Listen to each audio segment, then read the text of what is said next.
ये जो सवाल मधु किश्वर जी ने उठाए हैं, उसको लेकर जब से उन्होंने ये ट्वीट्स किए और ये बातें की और सुब्रमण्यम स्वामी की बात को एक तरह से उन्होंने एंडोर्स किया, तो बहुत तरह-तरह की बातें हो रही हैं। कई जो है ऐसे पत्रकार हैं तथाकथित, वो कह रहे हैं कि मधु किश्वर जी को राज्यसभा नहीं मिला या उनको कोई बड़ा पद नहीं मिला, तो कोई वो खुंदक निकाल रही हैं या वो चिढ़ी हुई हैं या उन्हें कोई परेशानी है। मोदी, मैंने बोला था कि पहले से जीरो है, आज वो जीरो पे आया है।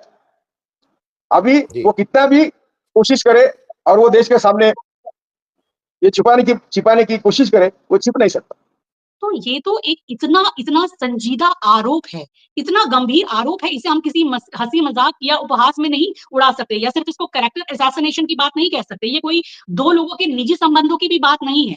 इसमें आपका एक तरीके से एक पूरा एक पॉलिटिकल डिस्कोर्स भी आपका यहाँ पर डिस्कस हो रहा है कि क्या इन तमाम चीजों से कोई पॉलिटिकल फेवर्स मिलते हैं। डॉक्टर मानसी, मैं कई एक दो महिलाओं के अभी इस कॉलेज में गया था कहीं बोलने, मैंने ये प्रश्न सार्वजनिक रूप से पूछा कि भाई किसी के भाई ने आज तक किसी लड़की को छेड़ा है? सब साइलेंट। हमने वहां पेरेंट्स भी आए थे, हमने कहा आपके किसी के लड़के किसी के बेटे ने आज तक किसी लड़की को छेड़ा? सब साइलेंट। मैं तो एक्चुअली चाहूंगी प्रधानमंत्री खुद एक्शन ले कि उनके खिलाफ कोई कैसे बोल रहा है। तो और पुलिस तो हर बात पे ले रही है, कोई छोटा सा सोशल मीडिया पोस्ट भी प्रधानमंत्री के खिलाफ कार्टून डाल रहा है, उस पर पुलिस एक्शन ले रही है। कि मोदी का एक गुब्बारा है, हवा भर दी है कुछ पर्पज के बहाने। जो कृष्णा अय्यर, जस्टिस सावंत ने रिपोर्ट दिया था, वो मैंने कई बार उद्धृत किया है। He should be prosecuted for mass murders and he should not be given any constitutional post during their lives. ये उनका रिकमेंडेशन था, किसी ने माना नहीं देश ने। आज वो गुब्बारा फूट गया। चारों ओर से विदेश नीति हो, निजी लाइफ हो, सरकार चलाना हो, सब में मोदी फेल है। प्रधानमंत्री का सारा फैसिलिटी लेके आप बीजेपी का प्रमोशन करने नहीं जा सकते। उसी प्रकार जब आप प्रधानमंत्री है तब आप हम सबके प्रधानमंत्री। आपके खिलाफ कोई भी कुछ बोल रहा है तो कोर्ट और पुलिस को इसका basically they have to take cognizance of it. Sorry, मेरा थोड़ा हिंदी बीच में गड़बड़ हो जाता है। ये जो मैं मधु किश्वर का जो आरोप लगाया, मैं उसमें इंटरेस्टेड नहीं हूं, लेकिन मैं इसमें जरूर इंटरेस्टेड हूं कि अगर वो एक सार्वजनिक जीवन में एक नेतृत्व के ऊपर सवाल, तो उनका या तो उसकी जांच हो और या फिर मधु किश्वर या कोई भी इस तरह की बात कहने में वो, क्योंकि आज की तारीख में क्या है कि जो बीजेपी का नेतृत्व है वो कुछ भी कह के निकल जाता है। हमारे मोदी जी 50 लाख की गर्लफ्रेंड बोले थे, जर्सी का मतलब ये किस ये महिलाओं के मान सम्मान की बात कर रहे हैं। आपका इसमें क्या टेक है? Is it a internal conflict of BJP या ये मधु किश्वर के अंगूर खट्टे वाला मामला है? ये है क्या डॉक्टर मानसी जी? आपने क्योंकि छोटा सा मेरे लिए इंट्रोडक्शन भी ऐड कर दिया था, तो मैं उसमें और ऐड कर दूं कि मैं बहुत स्ट्रांगली बिलीव करती हूँ कि इस देश में मिनिस्ट्री ऑफ मैन डेवलपमेंट की बहुत जरूरत है। How a boy should become a gentle man and not a man alone, ताकि we can really have a safer space for everyone, not only for women alone. Now जब बात आती है कि ऐसे सब मामलों में क्यों नहीं एक्शन लिया जा रहा है, तो मैं पहले तो ये कहना चाहूंगी कि पॉलिटिकल डिस्कोर्स पार्लियामेंट के अंदर और पार्लियामेंट के बाहर का एक लैंग्वेज का जो हम डाउनफॉल देख रहे हैं, ये बहुत ही शर्मनाक है, बहुत ज्यादा शर्मनाक है। कि कल भी जैसे इस बारे में बात हो रही थी कि पाकिस्तान सपोर्ट मीडिएशन कर रहे हैं, तो बात किया कि बहुत गंदी तरीके से बोला गया कि बिचौला बनने के वगैरह वगैरह। मुझे ये समझ में नहीं आता। नेतागण ग्लोबल लेवल पे भी, ट्रंप का भी आप लैंग्वेज देखिए और हमारे नेतागण का भी लैंग्वेज देखिए, वो लैंग्वेज गिर चुका है। अब अगर कोई ऐसी बात किसी की पर्सनल लाइफ के बारे में कर रहा है, देखिए काफी लोगों के पर्सनल लाइफ से हम वाकिफ रहते हैं, गुजरात के भी सारे मिनिस्टर्स के पर्सनल लाइफ से वाकिफ होते ही हैं, ऐसा नहीं है कि पता नहीं होता। ब्यूरोक्रेसी में दोस्त जान पहचान है, दोस्त हैं, मालूम है, सब कुछ मालूम है। पर उसको पब्लिकली एक इशू बनाना, ये किसी के पर्सनल लाइफ में इन्फ्रिंजमेंट है, अकॉर्डिंग टू लॉ भी वो अलाउड नहीं है। और मुझे ये समझ में नहीं आ रहा है, जब हम इस समय देश में ऐसे सिचुएशन में है कि कोई भी सोशल मीडिया कार्टून तक जब ब्लॉक कर दिए जाते हैं अगर प्रधानमंत्री के खिलाफ बोला जाता है, तो इस केस में क्यों नहीं किया जा रहा? तो मुझे एक्चुअली पर्सनली कोई इंटरेस्ट नहीं है किन्होंने क्या किया और किन्होंने क्या बोला, पर क्या कानून सबके लिए अलग अलग है। और बात और भी यहाँ आती है कि अंदर के ही लोग ऐसी बात कर रहे हैं, ऐसा तो नहीं है कि कोई दूसरे पार्टी का लोग बोल रहे हैं। तो इसमें दोनों मुद्दे हो सकते हैं, क्योंकि पॉलिटिक्स में हर जैसे गड़े मुर्दे को गड़ा रहने नहीं दिया जाता, उसको हमेशा उखाड़ के ही रखा जाता है। उसी तरह हर दांव पेच का अपना एक कारण होता है। बट हम बाहर से डिस्टेंटली देखते हैं तो जो मेरे लिए परेशानी का कारण ये है कि कोई भी कुछ भी बोल रहा है तो पुलिस सेलेक्टिवली किसी को क्यों उठाती है, यूएपीए सेलेक्टिवली क्यों लगता है, पॉक्सो सेलेक्टिवली क्यों लगता है। और ये तो मानहानि का केस हुआ ना, ये तो सिंपली मानहानि का केस होता है अगर कोई किसी, और स्पेशली हम बात कर रहे हैं प्रधानमंत्री की। अब बात ये है कि अब ये चीजें सब इतनी गंदगी हो गई हैं, और मैं तो एप्स्टीन से एक ही चीज के लिए थैंकफुल हूं कि एप्स्टीन फाइल ने हमको एक नाम दिया है। औरतों के साथ जो मिसयूज हो रहा है, अब हम हर चीज में बोलते हैं, उस हिसाब से एक्चुअली हर नेता के पीछे एक एप्स्टीन फाइल है, ऐसे देखा जाए तो वो अब नाम हमारे पास एक ग्रामर आ गया अब एप्स्टीन के नाम से, अदरवाइज हम बोल नहीं पाते थे कि क्या बोले। तो ये भी सोचने की बात है कि इनके नाम तो उस रिकॉर्ड्स में भी आए हैं, तो ना हमने उनको भी बेसिकली नकारा है, नहीं नकारा है। हमारे मिनिस्टर साहब और प्रधानमंत्री दोनों का नाम आया है, उनको भी कुछ नहीं बोला गया है, काउंटर आर्ग्यूमेंट नहीं किया गया है, पार्लियामेंट पे डिस्कशन नहीं हुआ है डेफिनेटली। पर अब अगर अंदर के ही खुद के ही पार्टी के लोग पब्लिक डोमेन में पॉडकास्ट में ऐसे बोल रहे हैं और उनके ऊपर एक्शन नहीं हो रहा है, तो ये दोनों बातें हैं। एक तो लॉ एंड ऑर्डर की भी चिंता की बात है, और दूसरी बात ये है कि पार्टी के अंदर भी कुछ हो सकता है जिसमें मुझे पर्सनली कोई इंटरेस्ट नहीं है। मुझे इंटरेस्ट ये है कि कोई भी किसी के बारे में कुछ भी बोल के चला जाए पर्सनल लाइफ में, तो where is the law and order, where is the police? क्यों नहीं लग रहा है इनके ऊपर मानहानि का दावा? भले वो कैंडिडेट खुद नहीं कर रहा है जिनके ऊपर लगाया, पर पुलिस को तो अपना काम करना चाहिए। तो मुझे उन्होंने क्यों बोला और सही है कि नहीं, मुझे उसमें इंटरेस्ट नहीं है। मुझे they have to be drag to the court and let it be justified. And as rightly said, आपने सही बोला, एक पब्लिक फिगर की पर्सनल लाइफ उतनी पर्सनल नहीं हो सकती जितनी मेरी और आपकी है। तो उनके पब्लिक फिगर होने से भी उनका एक पर्सनल लाइफ में डेकोरम रखना उनकी एक जिम्मेदारी बन जाती है। बिकॉज नहीं तो लीडरशिप का मतलब ही क्या हुआ? आप रास्ता दिखा रहे हैं देश को, जनता को, यूथ को, तो आप कैसे बात करेंगे ऐसे? जब खुद के कैरेक्टर पे ही आपकी उंगली लगेगी तो आपको उसको एक्शन लेना पड़ेगा। तो मैं तो एक्चुअली चाहूंगी प्रधानमंत्री खुद एक्शन ले कि उनके खिलाफ कोई कैसे बोल रहा है। तो और पुलिस तो हर बात पे ले रही है, कोई छोटा सा सोशल मीडिया पोस्ट भी प्रधानमंत्री के खिलाफ कार्टून डाल रहा है, उस पर पुलिस एक्शन ले रही है। इस मुद्दे पे क्यों नहीं ले रही है? मैं तो रिक्वेस्ट करूंगी कि पीएमओ ऑफिस से कि इस मुद्दे पे एक्शन लिया जाए। सच क्या है झूठ क्या है उससे मुझे लेना देना नहीं है। मुझे ये है कि आपके खिलाफ ऐसे कोई क्यों बोल रहा है। कोई भी प्रधानमंत्री है एक देश का। ये अलग बात है कि हमारे प्रधानमंत्री खुद ने ही दूसरे प्रधानमंत्रियों के बारे में कितनी गंदी गंदी बातें की हैं, तो उसका एक फिलोसॉफिकल साइड भी दे दूं, क्योंकि आपको मालूम है मैं काफी फिलोसॉफिकल बैकग्राउंड से बात करती हूँ। जो कुछ भी आपने, ऐसे बोलते ना, क्या ऊपर फेंका या व्हाटएवर, आपने जो कुछ भी दूसरों के लिए किया वो आपके पास वापस तो आएगा। तो शायद ये फेज शुरू हो गया होगा, बट स्टिल मैं लॉ एंड ऑर्डर के लिए ही खड़े होंगी। कोई भी किसी भी पब्लिक पर्सनालिटी को खिलाफ नहीं बोलना चाहिए, और बोला है तो उसका इन्वेस्टिगेशन पुलिस को या कोर्ट को सुओ मोटो लेना चाहिए, मुझे ऐसा लगता है। और फिर इन्वेस्टिगेशन हो, सही गलत हो, we have the right to know the conduct of our leaders. इसमें मुझे कोई दो राय नहीं है। मैं जानना चाहूंगी कि मेरा, पहली बात तो मैं इस बात से बिल्कुल सहमत नहीं हूं कि हमारा लीडर फैमिली पर्सन नहीं होना चाहिए। मुझे हमेशा लगता है कि लीडर फैमिली पर्सन होना चाहिए। जब प्रधानमंत्री अपने मैरिज के बारे में झूठ बोल सकते थे, बाद में उनका जो सामने आया, तो बाकी चीजों पे मैं कोई डाउट नहीं करना चाहती, but transparency is our right to governance for any citizen in this country. I have the right to know the degree of my prime minister. I have the right to know his family life to some extent, of course not everyday life, but वो कैसे अपने आप को conduct करते हैं public space पे, ये, क्योंकि अगर वो सरकारी पैसा लेके पार्टी का अगर प्रमोशन करने जाते हैं, जो कि मुझे ज्यादा प्रॉब्लम है, आप सरकारी वर्किंग डे पे पार्टी का प्रमोशन और पार्टी का लोगो लगा के कैसे जाते हैं? प्रधानमंत्री का सारा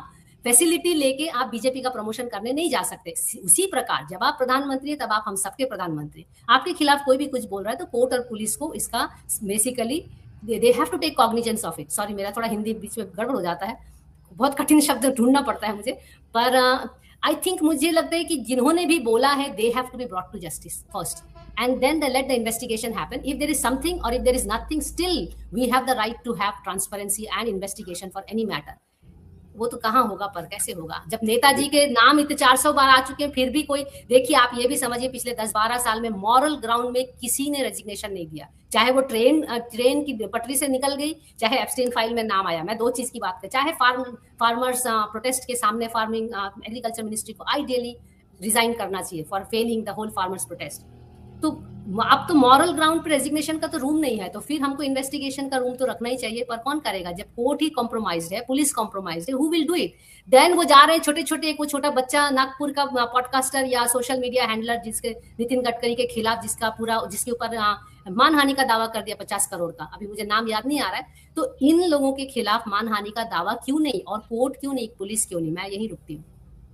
जी जी, मैं कुलदीप पाटिल भाई साहब आपसे जरा एक दो चीजें पूछ लूं, और मेरे एक दर्शक कह रहे हैं कि मैन डेवलपमेंट डिपार्टमेंट जो अगर होगा तो एक डिपार्टमेंट और हो जाएगा। मेरी जो समझ है कि वुमेन डेवलपमेंट डिपार्टमेंट क्यों बंद करके मैन डेवलपमेंट का होना चाहिए, क्योंकि जो जरूरत है वो इनको ठीक करने की है। मैं मानसी में कई एक दो महिलाओं के, अभी इस कॉलेज में गया था कहीं बोलने, मैंने ये प्रश्न सार्वजनिक रूप से पूछा कि भाई किसी के भाई ने आज तक किसी लड़की को छेड़ा है? सब साइलेंट। हमने वहां वहां पेरेंट्स भी आए थे, हमने कहा आपके किसी के लड़के, किसी के बेटे ने आज तक किसी लड़की को छोड़ा? सब साइलेंट। किसी की लड़की को किसी ने, हाँ, तो ये कौन लड़के और कौन भाई है, ये वो मानसिकता तो वैसे ही है ना, सबका बच्चा क्लास में फर्स्ट आता है, किसी का बच्चा है ही नहीं बेवकूफ। ये वैसी वाली बात है, हम थोड़ा हिपोक्रेटिक है एज अ सोसाइटी, उसमें कुछ नहीं कर सकते। मैं कुलसे पाटिल भाई साहब आपसे एक चीज जरा समझ लो, दो चीजें हैं और वो थोड़ा बारीक चीज है। एप्स्टीन फाइल में कई लोग ये कहते हैं कि एप्स्टीन फाइल में चूंकि बच्चों नाबालिग बाल की बात थी इसलिए वो बहुत हीनियस है, लेकिन मेरी महिला, उनको मैंने सुना, उनका कहना था कि देखिए दोनों चीजें हैं।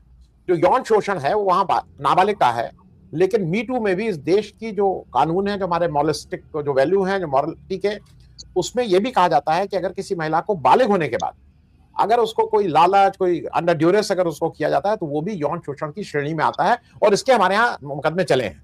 तो ये कहना कि नहीं वो आपसी सहमति, ये कोई बात नहीं है। आपसी सहमति में आप उनको क्या लालच दे रहे थे, क्या बेवकूफ बना रहे थे, एक तो बात यह है। दूसरा, मैं चूंकि आप एक विधि उसको समझते हैं लीगैलिटी को, मानसी सोनी का एक इन्वेस्टिगेशन ठीक से क्यों होने हुआ? आपको क्या पता है कि मानसी सोनी का इन्वेस्टिगेशन होके ये बंद कर दिया गया कि उसमें सब कुछ साफ पाया गया? अगर आपको पता हो तो हम लोगों को भी बताइए। तो मैं जरा आपसे समझना चाह रहा हूं कि जो मधु किश्वर जी ने प्रश्न उठाए हैं, वो प्रश्न हो सकता है, मैं उस इंडिविजुअल की बात नहीं कर रहा हूं, लेकिन जिसके ऊपर भी प्रश्न उठाए गए उसको तो कहीं ना कहीं बात इस पे कुछ, मोदी जी को तो बताना चाहिए ना कि हम इसको ऐसे करेंगे या इसका इन्वेस्टिगेशन करेंगे या कुछ करेंगे। एक तरफ हरदीप पुरी के ऊपर वो लगा हुआ है, वो मस्ती में अपना मंत्री जी तो घूम ही रहे हैं। आपका टोटल टेक तुलसी पाटिल भाई साहब ऑन दिस? ऐसा है कि थोड़ा मैं इतिहास में जाता हूं। मैंने आपको कई बार कहा है, सबको कहा है कि मोदी का एक गुब्बारा है, हवा भरती है कुछ पर्पस के बहाने। जो कृष्णा अय्यर जस्टिस सावंत ने रिपोर्ट दिया था वो मैंने कई बार उद्धृत किया है कि he should be prosecuted for mass murders and he should not be given any constitutional post during their life. ये उनका रिकमेंडेशन था, किसी ने माना नहीं देश ने। आज वो गुब्बारा फूट गया। चारों ओर से विदेश नीति हो, निजी लाइफ हो, सरकार चलाना हो, सब में मोदी फेल है। और ये फेल्यूर ऐसा तो ऐसा नहीं है, यदि दूसरे देश में होते तो मोदी आज जेल में जाते। अभी आपने वो बात करी वो लड़की की, मधु किशोर जी, क्या मुझे मालूम नहीं, बहन की, वो क्या ऑर्डिनरी लेडी नहीं है। She is with RSS, she is with BJP, she is कट्टर हिंदू सनातनी, और वो रिस्पेक्ट करती थी मोदी को, इसलिए उसने लिखा ना मोदी के बारे में। और जब इन्वेस्टिगेशन हुआ तो मालूम हुआ काय को आनंदीबेन के पटेल ने लिखा है ना, आनंदीबेन के पटेल के हस्बैंड ने लिखा है आडवाणी को लेटर, वो तो पब्लिक में है। मानसी सोनी का इन्वेस्टिगेशन पब्लिक में है। और बाकी के जो है, यानी ऐसा है कि जब कीचड़ हमारे ऊपर आता है तो या धुआं निकलता है तो कुछ तो तरफ चलाना चाहिए ना। तो ऐसा नहीं कि, और दूसरी बात, वाजपेयी उन्होंने कहा कि मैं ब्रह्मचारी नहीं हूं लेकिन मैं शादीशुदा नहीं हूं, कबूल किया ना, उन्होंने कबूल किया। मोदी के बारे में भी जिसने जिसने कुछ कहा, वो जो कुछ कहा और जो आज दिख रहा है, बीच में के पीरियड में सभी संवैधानिक संस्थाएं उनके कब्जे में है, सभी मीडिया उनके हाथ में है, तो कुछ बाहर आना मुश्किल था। अभी भी कहाँ बाहर आ रहा है, अभी भी नहीं आ रहा है। लेकिन जो आप कहेंगे कि नहीं मधु किश्वर को क्या, उनको क्या कीमत देनी चाहिए, उनको क्या मोदी के खिलाफ बोलने का अधिकार है, गलत है। हमारा जो नेता है उसको हम ईश्वर मानते हैं। यदि ईश्वर के बारे में हमें कुछ कहना है तो हमें हक है। अरे मैंने सिर्फ कोविड के जमाने में मैंने कहा था कि करोड़ों लोग पैदल चल रहे हैं, मेरी बहनें रास्ते पर प्रस्तुत हो रही है, उनका ब्लड रास्ते पर पड़ रहा है, मैं रो रहा है वीडियो में। उसके पुलिस प्रोसिक्यूट किया। मैंने इतना कहा था कि मोदी निकम्मा है। आज मुझे उसमें बोलने की ये नहीं है, परमिशन नहीं है, कोर्ट में मैटर पेंडिंग है, लेकिन आई एम सफर। मुझे चाणक्यपुरी पुलिस ने नोटिस दिया, हमारे हाईकोर्ट ने स्टे किया, इसलिए मैं बैठा हूं यहाँ। तो मेरा कहना है कि यदि मेरे जैसे को प्रोसिक्यूशन होता है इतना बोलने के बाद, तो वो किश्वर जी क्या है, उसको उनका, या सुब्रमण्यम स्वामी तो ओपनली बोल रहा है। अंदर के लोग जब बोल रहे हैं, बाहर के लोग कोई हिम्मत नहीं कर रहे हैं। मेरे तो कहना है कि विपक्षी नेताओं ने इसके ऊपर कितना काम करना चाहिए था, लेकिन कोई करता नहीं। वो बोले कि हम इसमें जाते नहीं है, ये बात उनके लिए इम्पोर्टेंट नहीं है। लेकिन हमारा कैरेक्टर, यानी हम पब्लिक लाइफ में जब है तो हम क्या खाते हैं, क्या पीते हैं, क्या सोते हैं। हम जज होते तो हम यही बोलते थे सबको कि भाई रात दिन हम समाज के आदमी है। हमारे गुरु हमको कहते थे कि ये जो हमारा कैरेक्टर है, हमारी बॉडी है, जब हम समाज के लिए काम करते हैं तो वो समाज के, हम उसके ट्रस्टी है। तो हम ट्रस्टी है, मोदी भी ट्रस्टी है हमारे, और ये ट्रस्टी होने के बाद उनको हमको हक है उनका सब इन्वेस्टिगेशन करने का, उनके बारे में बोलने का। और यदि आर्टिकल 19 का उल्लंघन होता है तो he is free to prosecute. तो ना किसी की एफआईआर उनके खिलाफ, ना कोई बोल रहा है। ये जो हो रहा है इसको हम किसी हालत में निगलेक्ट नहीं कर सकते, किसी हालत में, क्योंकि हमारा हक है कि हमारे नेता कैसा हो। हमारा हक है कि यदि वो कुछ गलती करता है तो हमें उसको चेक करने का अधिकार है, और यदि हम गलत है उसमें तो ही has right to prosecute us. तो मोदी, मैंने बोला था कि पहले से जीरो है, आज वो जीरो पे आया है। अभी वो कितना भी कोशिश करे और वो देश के सामने ये छिपाने की कोशिश करे, वो छिप नहीं सकता। इसलिए मैंने कहना है कि जो जिसने किसी स्टैंड लिया है, मैं एक दो सोशल मीडिया पर देखा है कि नहीं इसमें जाना नहीं चाहिए, तो ये मॉरल स्टैंडर्ड किसके लिए? ये आप किसके लिए बात करते हैं कि ऐसा होना नहीं चाहिए, बाहर नहीं आना चाहिए? उसका क्या प्रूफ है? प्रूफ क्या है? वो she is not an ordinary lady. किसी ऑर्डिनरी आयरा गैरा बोलता तो बात अलग है। She is their woman, their follower, he strong supporter, and she has written this, so it carries value. और दूसरे एविडेंस है ना, तो तर्क क्या लगता है, धुआं कब निकलता है, तो कुछ है तो धुआं निकलता है। तो इसीलिए मोदी के बारे में बोलने का हमें हक है और हम बोल रहे हैं। जी जी, मैं अंशु जी अब आपसे जरा पूछ लूं, एक लार्जर क्वेश्चन एक ये भी है कि जो सार्वजनिक जीवन में जो व्यक्ति आ गए हैं, जो पब्लिक लाइफ में जो लोग हैं, उनको तो इस स्क्रूटनी के लिए तैयारी होना चाहिए, क्योंकि अगर आप पब्लिक लाइफ में हैं तो आपके सारे उससे, क्योंकि आपके डिसीजन इन्फ्लुएंस हो रहे हैं। आप अपने किसी दोस्त को, मित्र को कहीं इस पद पे क्या बिठा रहे हैं। तो मैं ये सारी बात इसलिए कह रहा हूं कि ये एक लार्जर क्वेश्चन है। दूसरा जो इंपॉर्टेंट है, ये जो नैतिकता की बात हो रही है, क्या इसका उम्र से भी वो है? Exploitation of a woman can be at any as, irrespective. वो कोई बच्ची भी हो सकती है और कोई एल्डरली भी हो सकती है। उसको भी जरा अगर आप ठीक से हम लोग को समझा सकें कि ये एक्सप्लॉयटेशन ये कहा जा रहा है ना कि नहीं वो एप्स्टीन फाइल का तो लड़कियों का है, वो ज्यादा हीनियस हो सकता है, लेकिन गलत तो वो भी है। और गलत एक अगर कोई वयस्क महिला है और अगर उसको आप कुछ लालच दे के, कुछ डरा के, कुछ धमका के, कुछ फुसला के भी अगर उसके साथ कुछ इस तरह का अनैतिक कर रहे हैं तो वो भी गलत है। मैं जरा आपकी इस पे एक टेक लेना चाहूंगा, अंशु जी। आनंद जी, ये जो सवाल मधु किश्वर जी ने उठाए हैं, उसको लेकर जब से उन्होंने ये ट्वीट किए और ये बातें की और सुब्रमण्यम स्वामी की बात को एक तरह से उन्होंने एंडोर्स किया, तो बहुत तरह तरह की बातें हो रही हैं। कई जो है ऐसे पत्रकार हैं तथाकथित, वो कह रहे हैं कि मधु किश्वर जी को राज्यसभा नहीं मिला या उनको कोई बड़ा पद नहीं मिला तो कोई वो खुंदक निकाल रही हैं या वो चिढ़ी हुई हैं या उन्हें कोई परेशानी है। वो ये बातें कह सकते हैं, लेकिन बात यहाँ ज्यादा गंभीर रूप से जानने की ये है कि वो जो आरोप लगा रही हैं वो कितने गंभीर है। पहली बात तो है वो कोई बाहरी नहीं है, वो कोई कांग्रेस की नहीं है, वो खुद एक बड़ी पत्रकार रही हैं। चमेली देवी जैसा उनको प्रतिष्ठित पुरस्कार मिल चुका है, जेएनयू की प्रोडक्ट है, प्रोफेसर रही हैं, सीएसडीएस जैसी जो एक सरकारी वो है उसमें वो लंबे समय से रही हैं, मानुषी की पत्रिका लाई हैं जो काफी वो एक चर्चित रही है और उसका एक साख रही है। तो हम ये नहीं कह सकते हैं कि ये कोई भी कह रहा है, और जो मोदी नामा जैसी किताब भी लिख चुकी हैं। तो ये वहां से ये अगर बातें आ रही हैं तो हमें इन आरोपों को पूरी गंभीरता के साथ लेना चाहिए। और इसमें ज्यादा गंभीरता क्या है कि चूंकि इसमें महिला सांसदों और महिला मंत्रियों तक की बात हो रही है, जो बात की है सुब्रमण्यम स्वामी ने उसको वो एंडोर्स कर रही हैं, जो उन्होंने एक इंटरव्यू में कहा है सुब्रमण्यम स्वामी ने अपने एक पॉडकास्ट में कि जो कई महिला ऐसी सांसद है जो वो करीब आकर और फिर वो इस पद तक पहुंची और उसमें वो मंत्री भी बनी। ये एक बहुत गंभीर आरोप लगाया है, एक बहुत ही गंभीर आरोप लगाया है। अगर कोई इस तरह के रिश्तों से पॉलिटिकल फेवर्स मिलते हैं और इस तरह के पदों तक पहुंचते हैं, क्या उसकी जांच नहीं होनी चाहिए? आरोप आ रहे हैं और यही बात मधु किश्वर ने भी कही है जब उन्होंने कहा है कि स्मृति ईरानी जो एक 12th पास है वो कैसे शिक्षा मंत्री बन जाती है। और ये उन्होंने आज ही नहीं कहा, मतलब ये अभी ट्वीट नहीं किया। ये पत्रकार हैं आवेश तिवारी, उनके एक इंटरव्यू में 7 महीने पहले उन्होंने ये सारी बातें कही हैं और उन्होंने यहाँ तक कहा है कि मैं और भी बहुत खुलासे कर सकती हूँ और खुलासे करूंगी और शायद आज शाम में उनके कुछ और बड़े खुलासे भी आने वाले हैं। तो उन्होंने कहा कि ये तो मुझे शुरू से ही इसको लेकर मैंने विरोध अपना किया था। जब मिनिस्टर बनाया भी जा रहा था स्मृति ईरानी को, तो भी मैंने कहा था, मधु किशोर का कहना है कि एक 12वीं पास को किस तरीके से आप एजुकेशन मिनिस्टर, एचआरडी मिनिस्टर आप बना रहे हैं। तो ये जो सवाल उठाए गए हैं वो सवाल अपने आप में महत्वपूर्ण है, ये तथ्य अपने आप में महत्वपूर्ण है और ये सीधे जो देश के मुखिया पर इतने बड़े आरोप वो लगा रही हैं।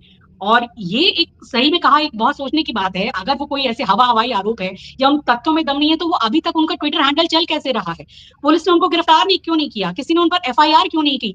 अगर ऐसे अनाप शनाप बोल रहे हैं तो सुब्रमण्यम स्वामी और मधु किश्वर जी को बंद कर देना चाहिए। इस सरकार के लिए तो बहुत आसान है, एक कोई मीम बनाता हुआ अगर कोई वीडियो आ जाता है किन्हीं बच्चों का तो उसके वीडियो बंद करवा दिए जाते हैं, जो कार्टूनिस्ट हैं उनके एफबी अकाउंट और ट्विटर अकाउंट बंद किए जाते हैं। तो ये तो एक इतना इतना संजीदा आरोप है, इतना गंभीर आरोप है, इसे हम किसी हंसी मजाक या उपहास में नहीं उड़ा सकते, या सिर्फ इसको कैरेक्टर असैसिनेशन की बात नहीं कह सकते। ये कोई दो लोगों के निजी संबंधों की भी बात नहीं है। इसमें आपका एक तरीके से एक पूरा एक पॉलिटिकल डिस्कोर्स भी आपका यहाँ पर डिस्कस हो रहा है कि क्या इन तमाम चीजों से कोई पॉलिटिकल फेवर्स मिलते हैं, और साथ ही उन महिलाओं की भी मानहानि हो रही है, जिन महिला सांसदों या जिन महिला मंत्रियों की बात की जा रही है। कहीं से कोई विरोध क्यों नहीं आ रहा, कोई प्रेस कॉन्फ्रेंस क्यों नहीं हो रही है?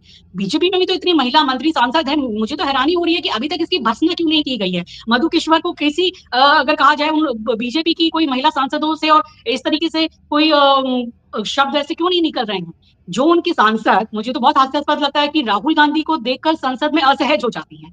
मतलब इससे हास्यास्पद कोई बयान नहीं हो सकता। जिनकी माता और जिनकी बहन खुद सांसद हैं और जिनको हमेशा सार्वजनिक जीवन जिनका एकदम शीशे की तरह साफ है, उनको देखकर वो असहज हो रही हैं। तो आप ये समझिए कि ये एक कल्चर कैसा है, ये ऊपर से नीचे तक आता है।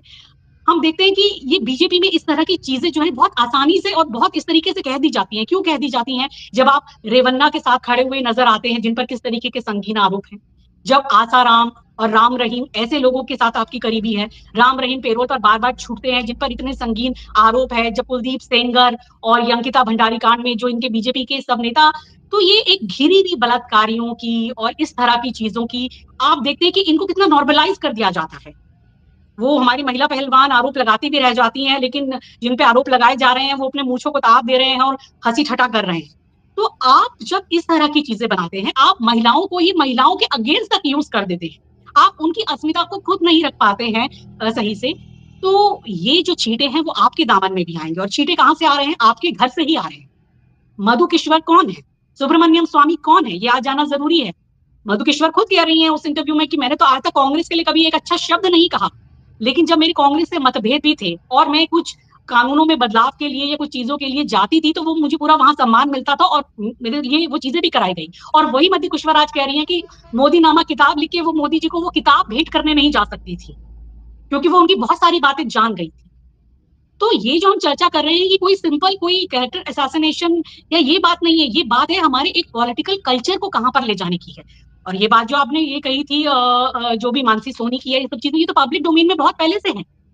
कपिल मिश्रा तो इसे दिल्ली की विधानसभा तक में उठा चुके हैं और ये अभी पूरे वीडियोस वायरल चल रहे हैं और ये तो सुप्रीम कोर्ट तक, ये तो मामला कोर्ट तक भी गया है। तो ये कोई ऐसी चीजें नहीं है जो कि ढकी छुपी हुई है, ये सारी चीजें पब्लिक डोमेन में है। लेकिन यहाँ इंपॉर्टेंट बात है कि ये बातें अब क्यों उठ रही हैं, क्यों इन लोगों के ऊपर कार्रवाई नहीं हो रही, क्यों इतनी चुप्पी साध कर रखी है? क्या बीजेपी की अंदर की ही ये कोई खींचतान है?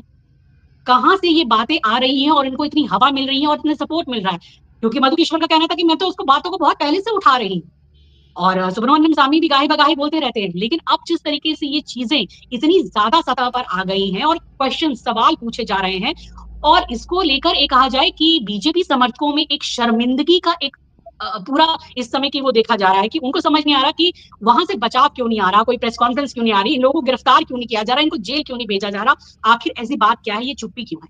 तो ये पर्दे के पीछे ये कौन है, ये रहस्य भी बहुत बड़ा है। बहुत बड़ी बात मधु किश्वर ने इस इंटरव्यू के दौरान ये भी कही थी, सीडीएस में काम करते के दौरान उन्होंने कहा था कि बहुत सारी इंटरनेशनल फंडिंग का भी खेल होता है और वो बीजेपी सीएसडीएस के उन्होंने बताया कि फॉरेन फंडिंग को लेकर किस तरह से वहां पर बहुत गड़बड़ झाले थे और वो उस समय जो मिनिस्टर थे प्रकाश जावड़ेकर के पास उन्होंने पिटीशन भी लेकर गई थी। और उन्होंने इस इंटरव्यू में ये भी जिक्र किया कि मुझे लगा कि मैं अगर कोर्ट में चली जाऊंगी या कोई न्यायिक मामला डाल दूंगी तो कहीं वो मुझे ही ना ठोक दे, ये उनके वर्ड है। आप ये द लेंस पे ये इंटरव्यू देखा जा सकता है आवेश तिवारी का। तो बहुत बड़ी बातें उन्होंने कही हैं। स्मृति ईरानी को भी लेकर उन्होंने कहा कि वो भी कहीं बहुत खुलासे कर सकती हैं, वो भरी हुई हैं। तो ये चीजें कहां से आ रही हैं और ये चुप्पी क्यों है और पर्दे के पीछे का खेल कहां है, ये रेगुलेट कहां से हो रहा है? क्या बीजेपी के अंदर कहीं कोई बदलाव, कहीं कोई बड़ा चेंज, क्या ये किसी बड़े तूफान से पहले का सन्नाटा है, शांति है? क्योंकि कोई जवाब न आना वो उनके समर्थकों के लिए भी एक बेचैनी प्रस्तुत करता है बीजेपी की, और साथ ही साथ एक आम तौर पर पूरे देश के लिए, लोगों के लिए ये क्वेश्चन है कि अगर आप सही है ये आरोप तो आप बताइए, नहीं तो उनको गिरफ्तार करके भेजिए, इसकी जांच कीजिए। तथ्य तो हैं, तथ्यों की जांच कीजिए। तो मेरा तो ये कहना है कि ये बहुत बड़े सवाल हैं और इन सवालों की जांच होनी चाहिए। बिल्कुल, मुझे लगता है।